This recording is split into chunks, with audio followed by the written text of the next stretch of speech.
have you ever just snapped, said something in anger, and then immediately felt that pang of regret? Or maybe it's less dramatic. Maybe you just wish things felt calmer, at home day to day. Well, if that sounds familiar, you're definitely not alone. It's a really common thing people grapple with. And actually, the sources shared by one of our listeners really zero in on this. It's basically a plea for guidance on, well, self-control, how to maybe avoid unnecessary anger and just calm the mind.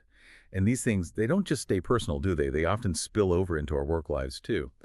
So for this deep dive, we're looking at guidance from a spiritual psychological counselor, Shweta Chakravarti. She lays out 9 practices she calls divine. What's interesting is that these were shared with a college professor who apparently tried them and reported, well, miraculous benefits.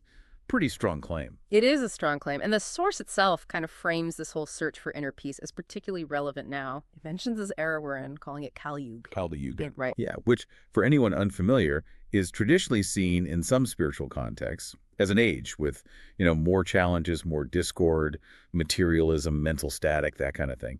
So that context really highlights why maybe so many people are looking for these kinds of practical techniques right now. That makes a lot of sense. Sets the stage. Okay, so let's dig into this. What's the core idea behind these practices? There's this analogy in the source that caught my eye. A slight push knocks down only those who stand carelessly. Those who are aware, alert, cautious, and self-controlled remain steadfast, even in big pushes. That's a great analogy. It really gets to the heart of it. The idea isn't necessarily that you can avoid all the pushes, all the challenges life throws at you. That's probably unrealistic. Instead, it's about building up this inner stability, this resilience. Steadfastness. Exactly. So you can stay grounded even when things get tough, when those big pushes come. So this deep dive is really about exploring how the counselor suggests we cultivate that steadfastness, using, like you said, a mix of practical, spiritual, and psychological tools. It's about learning to stand consciously. I like that, standing consciously. Okay, so how do we actually do that? How do we become this aware, alert, cautious, and self-controlled person? You mentioned 9 ways. Where do we start? Well, the guidance starts right at the beginning of the day. Setting a strong foundation seems key. Makes sense. What does that look like? The source details this morning ritual, Pratakalik Sadhana. It involves sitting under an open sky, ideally at sunrise, and then chanting.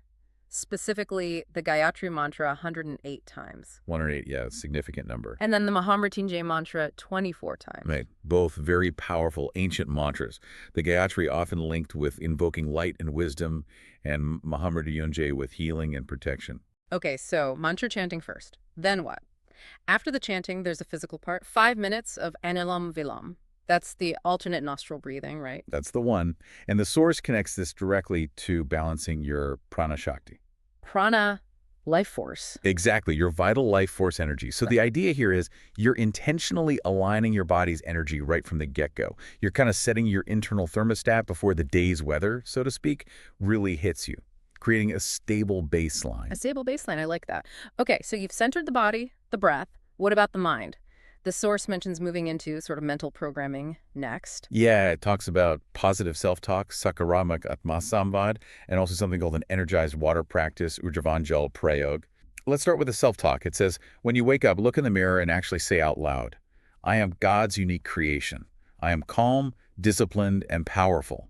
Today's auspicious for me. This is essentially using affirmations, a well-known psychological technique. The stated purpose here is to give the subconscious mind a new direction.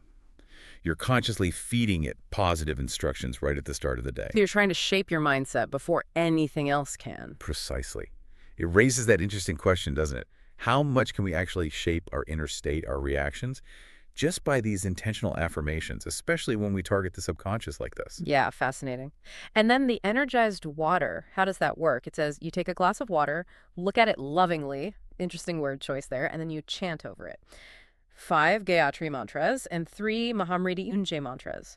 While doing that, you hold the intention, may I remain calm, healthy, happy, and disciplined, and then you drink the water slowly. So again, notice the pattern. Both practices, the self-talk, the water, they really emphasize intention and focus.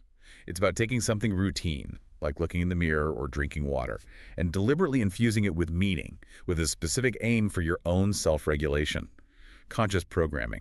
Right, programming yourself for calm and discipline. Okay, so that's the morning prep, but life happens outside the quiet morning routine. How do you take this mindset into, actual Oh, interactions? yeah. That's where the next practice comes in.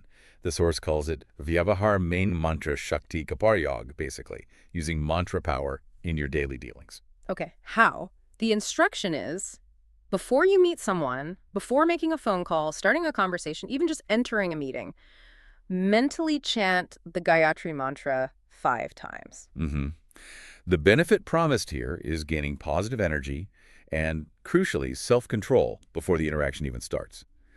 What's really interesting about this, I think, is the proactive nature. You're not waiting to react to whatever the other person brings.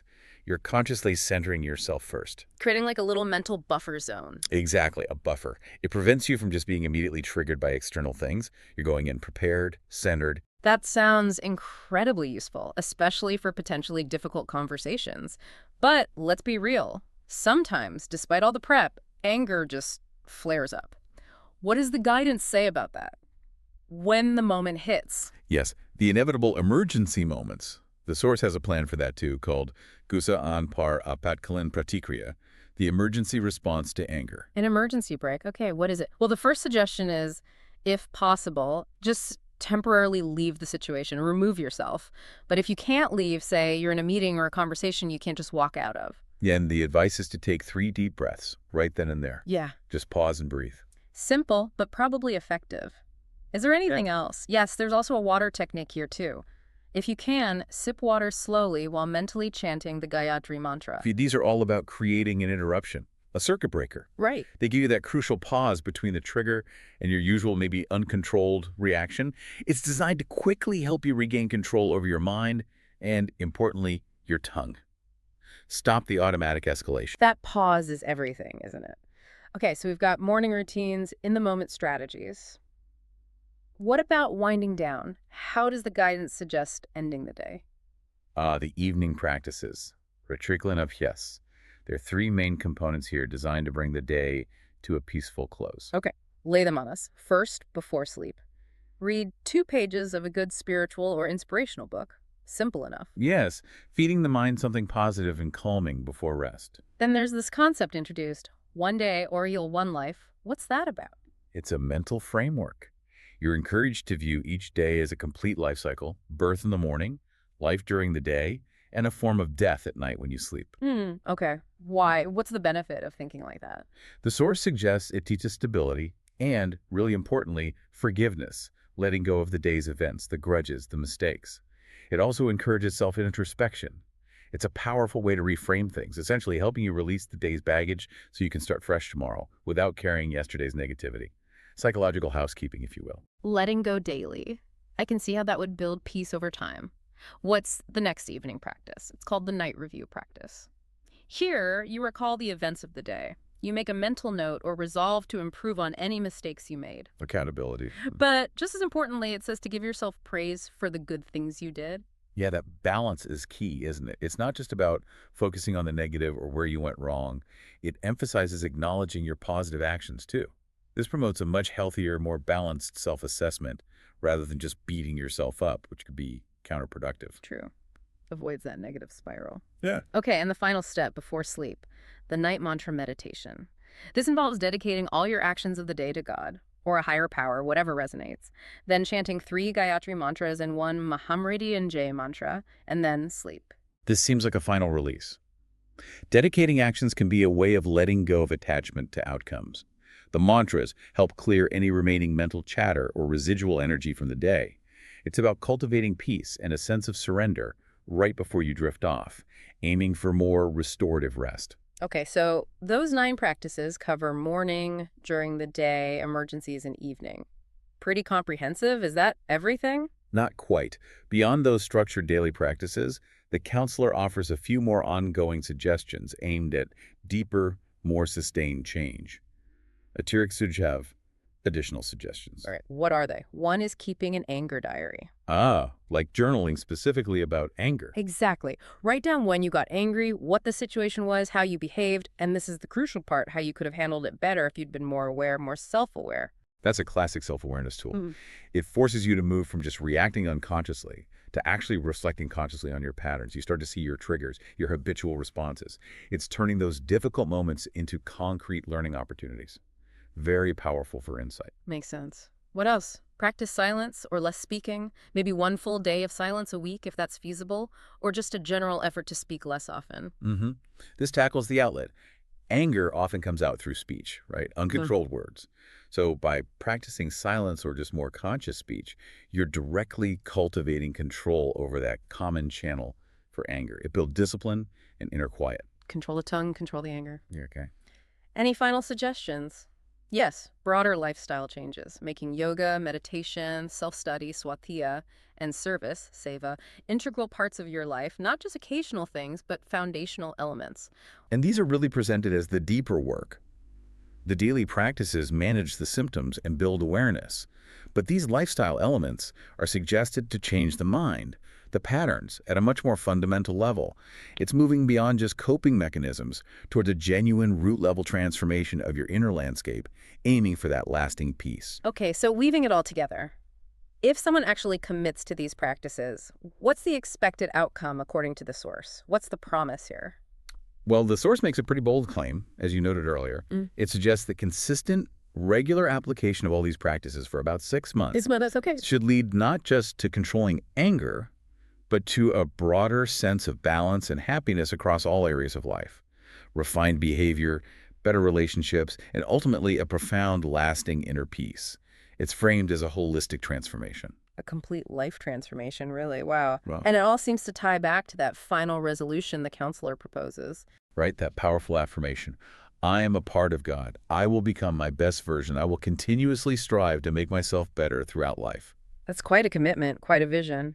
So we've journeyed through this really interesting blend of practical steps, spiritual practices, psychological techniques, all aimed at navigating anger, finding calm, becoming more self-aware, more controlled. Yeah, and stepping back, if we connect it all, it really comes down to that core idea from the beginning, that analogy. It's Yeah. about choosing, actively choosing how you stand. Are you going to stand carelessly and get knocked over by every little push, every emotional current? Yeah. Or are you going to cultivate the awareness, the tools, the inner strength to stand consciously, steadfastly, even when the big pushes come? These practices are presented as the how-to for achieving that conscious stance. A conscious stance. I like that. It puts the power back in your hands. So, for everyone listening, considering the commitment these practices obviously require, maybe the question isn't about doing everything all at once, but perhaps, what's one small, consistent step you could take starting today? Something inspired by these ancient yet clearly timeless insights to begin cultivating just a little more of that peace, that steadfastness within yourself.